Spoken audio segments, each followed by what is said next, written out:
juste définir ce que c'est que la posture. Je vais faire une définition très simple. C'est à la fois une conception de mon rôle, hein, comment je me situe en tant que professionnel, et une attitude et des gestes que je mets en œuvre. Quand je dis à quelqu'un, est-ce que, ou que je lui dis, est-ce que, ou est-ce que je lui dis, ne pensez-vous pas que, ça implique une conception de mon rôle. Et quand je lui dis, ne croyez-vous pas que, ne serait-il pas mieux pour vous de... Je n'ai pas besoin de vous le faire plus. Hein. Vous avez compris que les gestes professionnels sont éclairants sur la posture. Du coup, le thème de l'intervention, c'est la posture. C'est très simple. Tout ce qu'on a fait depuis 2 ans, c'est montrer que, contrairement à ce que disent les professionnels, qui visent l'émancipation et l'autonomie de la personne, les pratiques professionnelles aujourd'hui sont plutôt des pratiques interprétatives. Elles sont plutôt interprétatives. Pourquoi ? Parce qu'elles sont essentiellement centrées sur la connaissance du professionnel, de l'environnement, et l'analyse et l'interprétation que fait le conseiller et l'accompagnateur de la situation de la personne. C'est-à-dire, contrairement à ce qu'on nous dit, et tout ce qu'on souhaite, on est plutôt centré sur inciter les personnes à, plutôt que les aider à décider. Mais ce qui est totalement normal, puisque l'individu lui-même va nous inciter à cette posture-là. Ce qui veut dire qu'on observe, et je vais montrer 3 postures qu'on observe aujourd'hui chez les personnes. Ça, c'est le fruit de l'étude. La première observation qu'on fait, c'est qu'on a de plus en plus de personnes, j'aime pas bien le mot usager, qui vont être dans des dispositifs dans lesquels ils sont plutôt, les Suisses disent, assujettis, soumis à un environnement. La deuxième chose qu'on observe, c'est majoritairement les gens dans les dispositifs sont d'accord. Alors, ils sont d'accord, ça veut dire quoi? Ça veut dire qu'ils sont d'accord avec tout ce qu'on leur propose. Est-ce que vous êtes d'accord pour faire des tests machin? Ah ouais, puisque c'est vous qui savez. Est-ce que vous êtes d'accord pour faire une enquête? Aucun problème, je vais faire une enquête. Ils sont totalement d'accord. Pourquoi? Parce qu'ils renvoient la responsabilité du fond aux professionnels. Dans l'étude, c'est très frappant.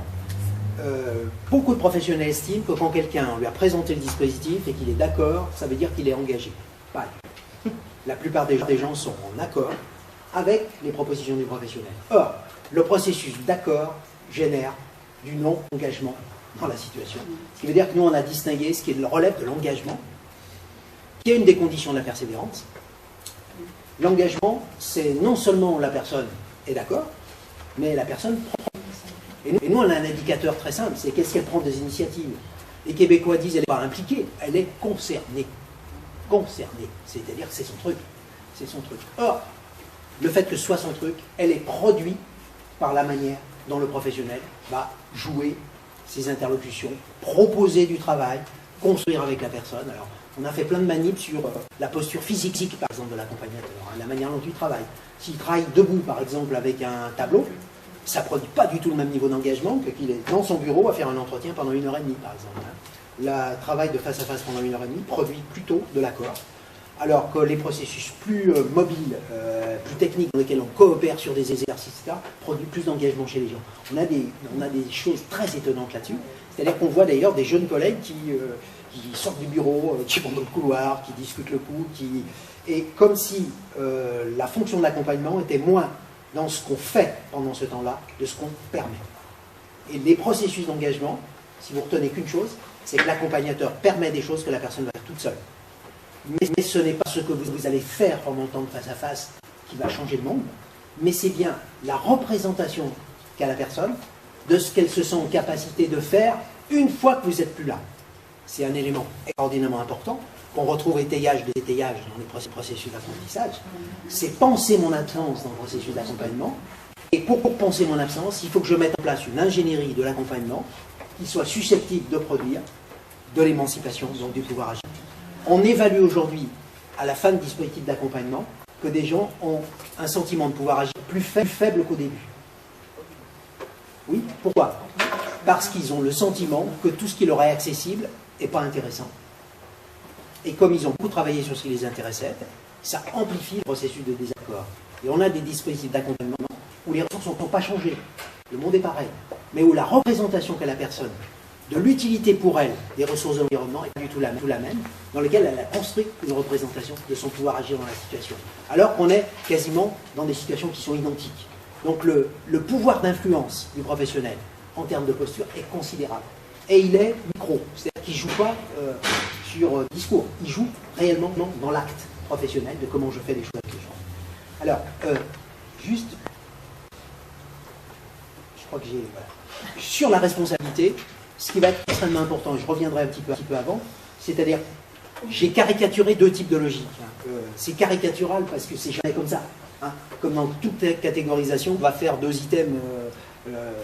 Mais on observe aujourd'hui que dans la logique interprétative, la responsabilité de l'accompagnateur, elle est sur le fond. C'est-à-dire, elle est sur la décision. Ce qui veut dire qu'à un moment donné, il est évalué lui-même sur la qualité argumentative de son projet. Or, dans l'empowerment, c'est-à-dire dans la mobilisation du pouvoir agir, notre responsabilité, elle est dans la qualité des moyens qu'on va mettre à la disposition de la personne, pertinence, fiabilité des sources, questionnement, et l'expertise, elle est sur le contenu du processus et sur la clarté des rôles que je vais pouvoir mettre à disposition de la personne. C'est un enjeu considérable aujourd'hui, parce que la question de la responsabilité va apparaître de plus en plus fort dans les questions d'accompagnement et de conseil. Donc, assumer une responsabilité de moyens qui ne renvoie pas l'intégralité de la responsabilité à la personne, c'est un enjeu considérable. Parce que le risque aujourd'hui, beaucoup de collègues me disent, moi je suis là pour vous l'aider, c'est la personne qui décide. C'est beaucoup plus complexe que ça du côté de l'usager. L'usager, il n'a pas envie de récupérer la responsabilité de tout. Donc ça veut dire comment on va négocier les expertises et la responsabilité dans le travail. Et puis un élément qui est plus technique, c'est-à-dire qu'on va vite voir que en fonction de la posture, on peut générer de la prescription. La prescription plus ou moins soft. On a plein de prescriptions soft aujourd'hui dans l'accompagnement. La personne pensant que du coup c'est elle qui décide. Mais dans la réalité, elle est sous un processus d'influence dans lequel on l'amène. Et là, quand vous faites l'analyse sémantique des formulations, vous avez ne pensez-vous pas que, et si vous ne faisiez pas, vous ne pensez pas que, avec de la négation, l'interrogation, donc toute l'analyse qu'on a fait discursive par rapport aux pratiques, c'est le conseiller qui propose et la personne qui finalement dispose. Et dans un processus très lent de maturation, la personne va au fond se soumettre à l'avis du conseiller, qui est adorable d'ailleurs, qui veut son bien, etc. Mais quel est le problème? Et je termine là-dessus. C'est que ça produit de la décision. Ça ne produit pas de l'engagement. C'est-à-dire qu'à un moment donné, alors, toutes les prestations Pôle emploi sont fascinantes là-dessus. C'est-à-dire, les gens sont d'accord, ils y vont. Ils n'ont pas vraiment le choix. Hein. Et ils n'en font rien. C'est-à-dire qu'on revient à la case du départ d'après. Alors quel est le problème social qu'on a aujourd'hui? C'est qu'il n'y a jamais aucune solution qui sera totalement à la hauteur des situations des personnes. Jamais. Ce qui veut dire que la représentation de l'utilité des solutions dans un parcours plus long devient l'enjeu de l'accompagnement aujourd'hui. Ce qu'on appelle la représentation de l'utilité à moyen terme. Or, la persévérance, oui, la perception... Je peux revenir sur une phrase là, parce que celle que vous venez juste de dire juste avant. Oui, ça je sais. En fait, on considère que les gens s'engagent au regard la plupart du temps que ça m'intéresse ou ça ne m'intéresse pas. Si la logique de décision est uniquement liée à un critère d'intérêt ici et maintenant, il y a plein de personnes, nous-mêmes, qui n'allons rien choisir du tout. Donc on introduit dans l'empowerment un deuxième critère qu'on appelle le pas d'après. C'est l'utilité du pas d'après par rapport à des choses qui m'intéresseraient plus tard. Ce qu'on appelle l'utilité différée. J'ai choisi quelque chose, non seulement parce que ça peut être intéressant, mais surtout parce que ça me permet de faire quelque chose auquel je tiens. Et dans certaines situations, on pourrait même dire, ça ne m'empêche pas de faire quelque chose auquel je tiens. Parce que je vais saisir des occasions qui me sont utiles, même si en termes d'intérêt, elles ne sont pas à la hauteur de ce que je souhaiterais. Donc, tout le travail qu'on mène sur l'empowerment aujourd'hui, c'est travailler sur le pas d'après, qu'on va appeler mobilisateur, le pas d'après mobilisateur, parce qu'il y a des pas d'après dépressifs. Pour le faire simple, je subis une injonction, je l'incorpore comme la seule solution possible. Je me barre dès que c'est possible. C'est-à-dire qu'en fait, je la vis mal, comme une brimade, comme une injustice, et elle peut générer chez moi de la colère, de la dépression. je décide de le faire parce que j'ai le sentiment qu'elle peut m'aider à faire quelque chose auquel je tiens. Et ça va changer. C'est pour ça qu'on est dans des postures micro. Ça veut dire la représentation de l'utilité différée. Aujourd'hui, on observe que c'est une des conditions de la persévérance. C'est-à-dire, plus on va amener les gens à accepter des solutions de compromis déprimantes, voire dépressives dans certaines situations, plus on va solliciter des abandons dès que ce sera plus nécessaire et utile à la personne. On a fait des travaux sur les publics jeunes, c'est fascinant. Sur le fait que l'occasion choisie, intégrée dans un parcours, les gens poursuivent, continuent. À partir du moment où je la subis, parce que mon conseiller de mission locale m'a dit qu'il fallait que je le fasse, etc., dès que j'aurai l'occasion, je me sauve. Donc je termine là-dessus. C'est-à-dire que la question de la posture en accompagnant conditionne la représentation que j'ai de pouvoir agir sur ma situation, mais conditionne aussi ma capacité à tenir le coup. Et on utilise par exemple ce travail-là dans la prévention des RPS aujourd'hui en situation de travail. Forcément, parce qu'il se joue absolument les mêmes choses en termes de mécanismes de représentation. Je m'arrête. Ça va ? C'est parfait. Merci beaucoup.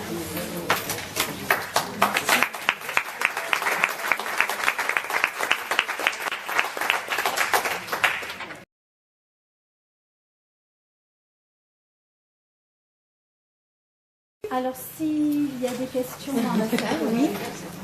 Alors, vous avez parlé tout à l'heure de, dans le trop de face à face, la responsabilisation est augmentée. Et ce qu'il faut, c'est développer l'importance du collectif. J'aimerais mieux comprendre ce que vous appelez la responsabilisation et la relation que vous faites, par exemple, avec l'autonomie.